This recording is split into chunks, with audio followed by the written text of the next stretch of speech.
Welcome back. Yes Bank yesterday launched a refreshed identity. The familiar tick has been replaced by a soaring bird.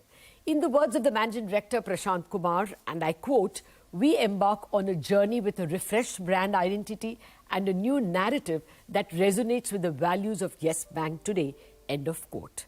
Well, today I have with me the man himself who has fought a long battle to resurrect Yes Bank from its messy past, Mr. Prashant Kumar, Managing Director, Yes Bank. Thank you very much, Mr. Kumar, for joining us, and congratulations for Thank you. Pulling out the bank from a very difficult past. Now, if you can tell us, when you say refreshed identity, what is new in the bank? Have you changed culture, process? What is new? So, like if we go back 3 years back and what happened with Yes Bank, I think the biggest impact was on the brand. Because for any banking institution, this is the trust and the confidence of the customer. Okay. After the moratorium was imposed, there were issues around the bank. So I think the brand was impacted. Okay. There was an issue in the bank in terms of proper risk and compliance culture. Okay. The decisions were not taken by the management at large. Okay. Decisions were taken only by one person, and the people were executing. Okay. So I think what we have done in terms of bringing back the compliance and risk culture, where the entire line management understand very well in terms of their responsibilities. Okay. Responsibility in terms of decision making, and also naturally the accountability for the decision making. Yes. That's very, very important. So credit committee, risk committee, all those have now become... So they are like the autonomous bodies. MD and CEO is not part of the management credit committee, because the moment he is part of the management credit committee, the decisions are getting influenced. Okay. Even the risk committee is directly reporting to the risk committee of the board. Okay. So a lot of changes have been made in terms of risk and compliance culture.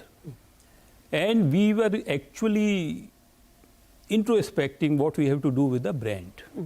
That was the bigger issue. We engage with the agencies who can have a feedback from the stakeholders. Is there any need to change the brand?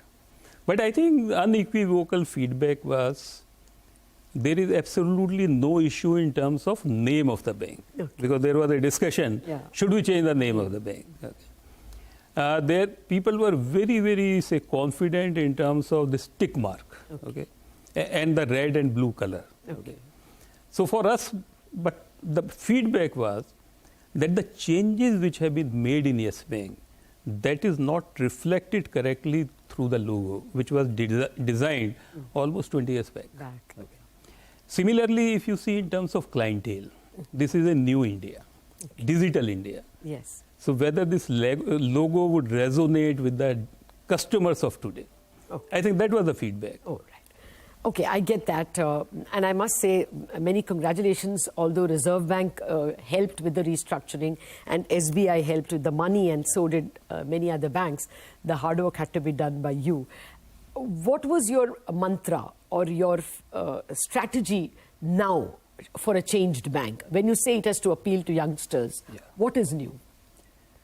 So I think it is more in terms of last 3 years, entire focus of the bank would be in terms of customer centric. Okay. How we can take care of the financial need of a customer. No, when you say young, I could understand, because you all are very big in digital payments. So is there anything else like that that you are concentrating on?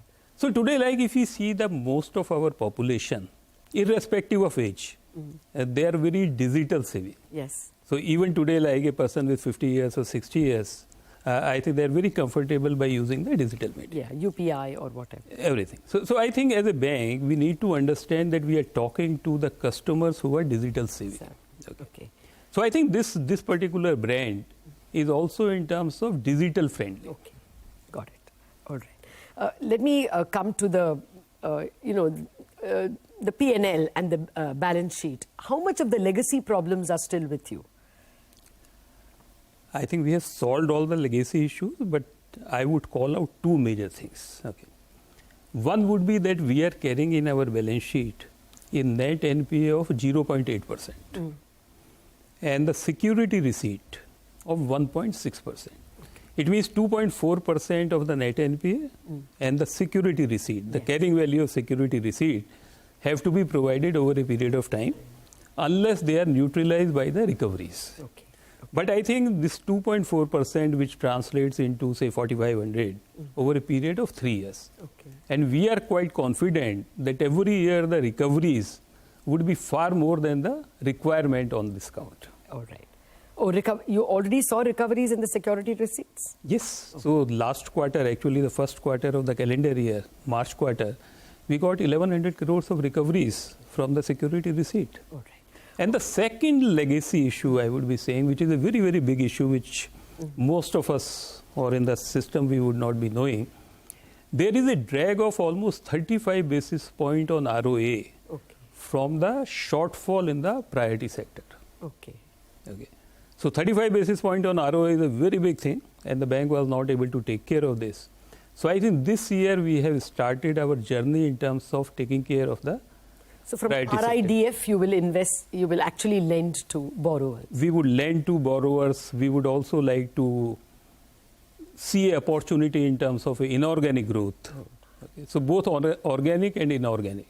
Yeah, that is important because a lot of people would have complained with a 0.6, 0.7% ROA. If that is taken care, it will be big. You know, but another big legacy would be the big equity, which you had to raise to provide for the bad loans. Now, everybody, the big question on investors' mind is, when do you get to double-digit ROE, return on equity? You're what, at 2-3% now? So that is basically like if we see the ROA is 0.3, and naturally the ROE would also be like in the same range. I think for us, we need to go to a journey where we would start generating a ROA of 1.5%. That would start giving, because there is a large base of equity. So return on equity in double digit would happen only when we would be reaching a ROA of around 1.5%. I think this is a journey of, say, 3 to 5 years. Okay.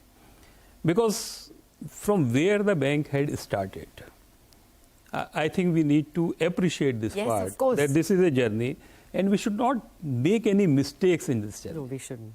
So 3 to 5 years is the journey where the bank in a normal situation would start generating 1.5% ROA and a double-digit ROE growth. Okay, should be possible. Okay, one thing that was very important in your last announced results is that you all are doing very well in fee income. What's working so well for you? I think if you see that currently more than 60% of the fee income is coming from the retail business. Okay. So very, very granular business. It depends on the quality of the customers who are joining you. Okay.